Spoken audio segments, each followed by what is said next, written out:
آپ نے کبھی اس قسم کی باتیں سنی ہیں؟ نہیں بیٹا سوری، ہم اپنی کاسٹ سے باہر نہیں کر سکتے.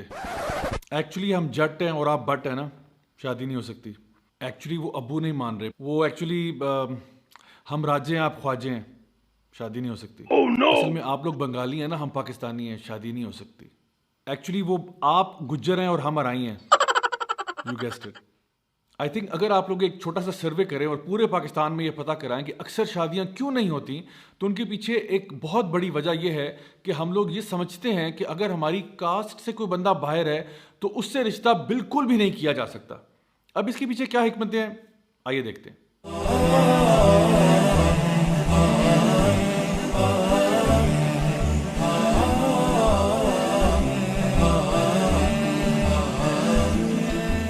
السلام علیکم ورحمۃ اللہ وبرکاتہ my dear brothers and sisters. آج میں آپ کے ساتھ ایک بہت ہی اہم اور بہت ہی امپورٹنٹ مسئلے کے اوپر بات کرنا چاہتا ہوں، اور وہ یہ ہے کہ ہمارے یہاں جو شادی بیاہ کے معاملات ہوتے ہیں اس میں اکثر اوقات ہم لوگ اپنی کاسٹ کو یا ذات پات کو اتنا بڑا ایشو بنا لیتے ہیں کہ اس کی بیسس کے اوپر ہم شادیاں نہیں کرنا چاہتے.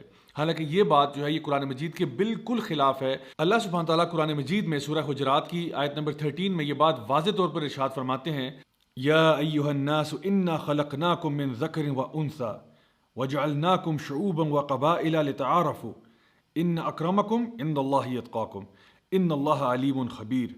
کہ اے لوگو، حقیقت یہ ہے کہ ہم نے تم سب کو ایک مرد اور ایک عورت سے پیدا کیا اور تمہیں مختلف قوموں اور خاندانوں میں اس لیے تقسیم کیا تاکہ تم ایک دوسرے کو پہچان سکو. در حقیقت اللہ کے نزدیک تم میں سب سے زیادہ عزت والا وہ ہے جو تم میں سے سب سے زیادہ تقوی والا ہے. یقین رکھو کہ اللہ سب کچھ جاننے والا، ہر چیز سے باخبر ہے. تو اگر آپ اس آیت کے اوپر غور کریں تو معلوم ہوگا کہ اللہ سبحانہ تعالیٰ نے ہمیں نیشنز اور ٹرائب میں اس لیے نہیں بنایا کہ ہم اس کے اوپر فخر محسوس کریں اور ہمارے اندر تکبر بھر جائے، بلکہ اس لیے ہمیں نیشنز اور ٹرائبز میں بنایا تاکہ ہم ایک دوسرے کو پہچان سکیں. اور یہی تو خوبصورتی ہے انسانیت کی کہ ہم لوگ اتنے ڈفرینٹ ہیں، اتنے ڈائیورس ہیں. امیجن کریں کہ ساری دنیا کے اندر بس ایک ہی قسم کے، ایک ہی رنگ و نسل کے لوگ ہوتے تو کتنی بورنگ اور ڈل وہ دنیا ہوتی. اللہ تعالیٰ چاہتے یہ تھے کہ ہم ایک دوسرے کو پہچان سکیں، کیونکہ ہم ساروں کے اندر ڈفرینسز ہوتے ہیں. کئی کوالٹیز ہمارے اندر ہوں گی جو شاید دوسروں میں نہیں ہوں گی، اور کئی کوالٹیز دوسروں میں ہوں گی جو ہمارے اندر نہیں ہوں گی. لیکن یاد رکھیے سب سے بہترین ان میں کون ہے؟ جو سب سے زیادہ تقوی والا ہے، یعنی اللہ تعالیٰ سے ڈرنے والا، گناہوں کو چھوڑنے والا. وہ چاہے مرد ہو یا عورت ہو یا اس کا تعلق کسی بھی گروہ یا قبیلے سے ہو، کسی بھی رنگ اور نسل سے ہو، سب سے زیادہ جو تقوی میں ہوگا وہی سب سے بیسٹ ہوگا. اور اگر آپ تھوڑی دیر کے لیے سوچئے کہ ہم جس بھی ذات میں پیدا ہوئے، جس بھی کاسٹ میں پیدا ہوئے، اس میں آخر ہمارا کمال کیا تھا؟ ہم نے کیا اللہ تعالیٰ کو کوئی آرڈر پلیس کیا تھا کہ یا اللہ میں جٹوں میں پیدا ہونا چاہتا ہوں، یا میں بٹوں میں پیدا ہونا چاہتا ہوں، یا میں راجوں میں پیدا ہونا چاہتا ہوں، یا میں خواجوں میں پیدا ہونا چاہتا ہوں، یا میں گجر یا ارائیں یا بنگالی یا انڈین یا چائنیز یا جاپنیز ان ٹرائبز میں پیدا ہونا چاہتا ہوں؟ ہم نے تو نہیں ریکویسٹ کیا اللہ تعالیٰ سے. تو پھر اتنا فخر کیسا، اتنا غرور اور تکبر کیسا؟ ہم تو بائی چانس انہی فیملیز میں پیدا ہو گئے اور ہم نے یہ سمجھا کہ چونکہ میں اس فیملی میں پیدا ہوں، this family is the best family in the whole universe. اگر یہ ریسزم نہیں ہے تو پھر ریسزم اور کیا ہے؟ نبی کریم صلی اللہ علیہ وسلم کی حدیث ہے جہاں پہ آپ نے فرمایا کہ جس شخص میں رائی برابر بھی کبر ہوگا، یعنی رائی برابر بھی تکبر ہوگا، وہ جنت میں داخل نہیں ہو سکتا. پلیز اس بات کو بہت غور سے سمجھ لیں. جس شخص میں تکبر ہوگا، رائی برابر بھی ہو، وہ جنت میں داخل نہیں ہو سکتا. صحابہ نے پوچھا یا رسول اللہ، یعنی ہم اچھے کپڑے پہننا پسند کرتے ہیں، ہمیں اچھے جوتے پہننے کا شوق ہے، تو کیا یہ تکبر ہے؟ آپ نے فرمایا نہیں، تکبر یہ ہے کہ تم دوسروں کو اپنے سے کم تر جانو. یعنی ہمارے معاملے میں جب ہم دیکھتے ہیں اپنی ٹرائب کو ادھر سمجھنا، دوسروں کو اپنے سے کم تر سمجھنا، اور یہی کہنا کہ بھئی ہم تو یہاں شادی نہیں کر سکتے، یہ تو پتہ نہیں کون لوگ ہیں، یہ تو ہم تو یہاں ان کو گھاس بھی نہیں ڈالتے، یہ کیسے لوگ ہیں. اس قسم کا تکبر اپنے اندر ہونا، آپ نے فرمایا یہ تکبر ہے. اور تکبر یہ بھی ہے کہ جب حق بات آپ تک پہنچے تو اس کو جھٹلا دینا. کیا ہم لوگ چاہتے ہیں کہ ہم اپنے تکبر کی وجہ سے جہنم کی آگ میں دھکیل دیے جائیں؟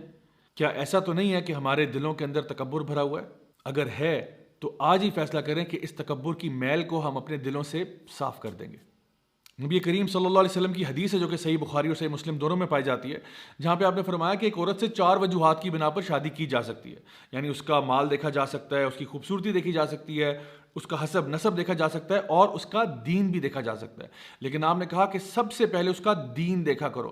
مطلب کہنے کا یہ ہوا کہ اگر آپ دین کو پرائرٹی بنا لیں, یعنی اس کا دین, اس کا اخلاق, اس کا مینرز وغیرہ, یہ ساری چیزیں اس کو بنیاد بنائیں, اس کو پرائمری ریکوائرمنٹ بنائیں, اس کے بعد آپ اس کی شکل بھی دیکھ لیں, اس کا فیملی بیک گراؤنڈ بھی دیکھ لیں, اس کا مال بھی دیکھ لیں, باقی چیزیں دیکھی جا سکتی ہیں. کیونکہ اگر مال آج ہے, ہو سکتا ہے کل وہ بینکرپٹ ہو جائے. اگر آج حسن ہے, حسن بھی ایونچولی ختم ہو جاتا ہے. 10 15 20 سال کے بعد وہ حسن تو نہیں رہے گا جو پہلے تھا. اسی طرح سے اگر اس کی فیملی آج بہت بڑے خاندان سے اس کا تعلق ہے, ہو سکتا ہے کل کو اگر اس کی فیملی میں کوئی کرپشن کا کیس سامنے آ جائے تو سارا کے سارا معاملہ خراب ہو جائے گا. اور اگر ایک لڑکی جو ہے وہ دین والی ہوگی, اگر ایک لڑکا بھی دیندار ہوگا, تو کم از کم وہ اپنے اسپاؤس کے ساتھ ناانصافی نہیں کرے گا, انجسٹس نہیں کرے گا. اس کو ہمیشہ یہ بات پتہ ہوگی کہ بھئی میں نے مرنے کے بعد اللہ کو جواب دینا ہے, تو میں کیوں اپنی بیوی پہ ظلم کروں, یا بیوی سوچے گی کہ کیوں میں اپنے ہسبینڈ کے لیے لائف ڈیفیکلٹ بناؤں جب میں نے جا کے اللہ کو جواب دینا ہے, اور اللہ مجھ سے پوچھے گا کہ میں کس قسم کی بیوی تھی, یا ہسبینڈ سے پوچھا جائے گا کہ وہ کس قسم کا شوہر تھا. میں آپ کو ایک لڑکی کا واقعہ سناتا ہوں جنہوں نے میرے ٹیچر کو ای میل پہ یہ کہا تھا کہ میرے والد صاحب میرے ساتھ ہی رہتے ہیں نیو یارک میں, اور وہ میرے لیے شادی کرنا اتنا مشکل بنا رہے ہیں کیونکہ میں ایک بنگالی فیملی سے بلانگ کرتی ہوں, اور وہ یہ چاہتے ہیں کہ نیو یارک شہر کے اندر رہتے ہوئے وہ میری شادی کسی ایسے بنگالی شخص سے کروائیں جو کہ ہمارے قبیلے اور ٹرائب کا ہو. اب سبحان اللہ, آپ سوچیں کہ وہ شخص ان کو کہاں سے ملے گا, اور وہ ڈھونڈے جا رہے ہیں کہ نہیں, جب تک ہمیں اپنی ٹرائب کا لڑکا نہیں ملتا ہم نے شادی نہیں کرنی تمہاری. اور وہ میرے ٹیچر سے ریکویسٹ کری تھی کہ پلیز آپ میرے فادر کو سمجھائیں کہ میں خدا نخواستہ حرام ریلیشن شپس پہ پڑ جاؤں گی, میرے لیے یونیورسٹی میں جانا عذاب بالکل بن جائے گا. پلیز آپ میرے فادر کو ریکویسٹ کریں کہ I just want to get married to a decent Muslim boy.